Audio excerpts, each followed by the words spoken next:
It was raining the kind of rain that soaks through your hat and into your brain. My office had been quiet for days. I knew it couldn't last. That's when the argument walked into my office. It looked good. Well-dressed premises, a confident conclusion. But something didn't add up. It's my business to figure out what. I'm a logician.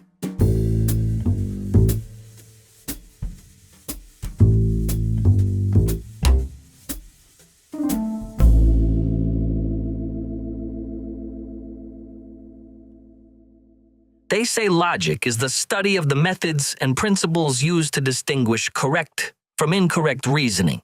I say logic is the study of what follows from what, and what's just pretending.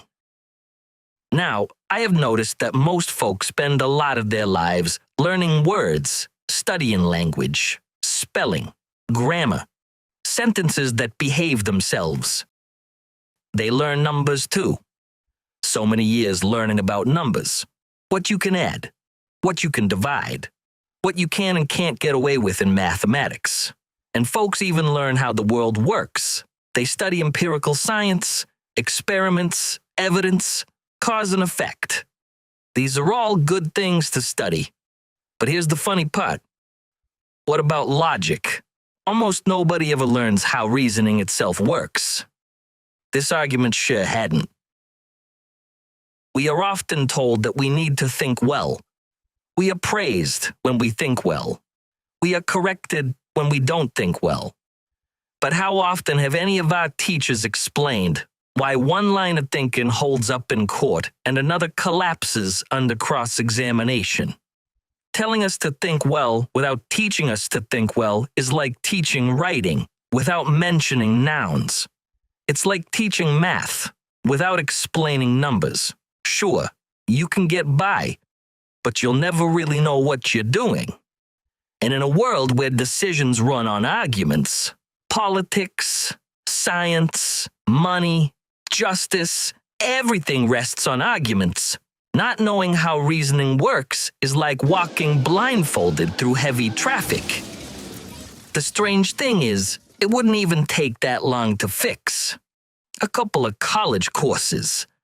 That's all it takes to learn most of the rules that run the whole operation. But when people finally meet logic for the first time, it feels strange, foreign, like a language they almost understand. Not because logic is weird, because we've gone 20 years or more without ever seeing it properly. If you'd never seen an elephant before and one crossed the street in front of you, you'd probably stop dead in your tracks too. For most folks, logic is that elephant. Big, unexpected, and hard to miss once you finally see it. So in this series, we're going to do things the way a detective does things. Slowly, carefully, methodically. We'll walk through the rules of reasoning step by step, the same material you'd cover in a 2-semester college course, with plenty of side streets along the way. Some of what we do will look familiar. Some of it won't. Logic's been around since an old Greek named Aristotle started asking dangerous questions about arguments over 2,000 years ago. People have been disagreeing about how it works ever since. We'll talk about that too. And don't worry, there will be laughs. Logic has a strange sense of humor. A lot of jokes work because something in them doesn't follow.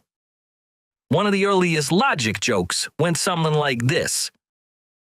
If Coriscus is different from Socrates, and Socrates is a man, then Coriscus is different from a man. Perfectly valid. Still sounds ridiculous. Logic has a way of doing that.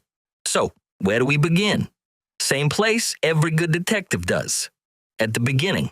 We follow the trail, we check the evidence, we see where it leads, and when we reach the end, we stop. Because in reasoning, like in crime, every conclusion has a story behind it, and it's our job to find out whether it holds up.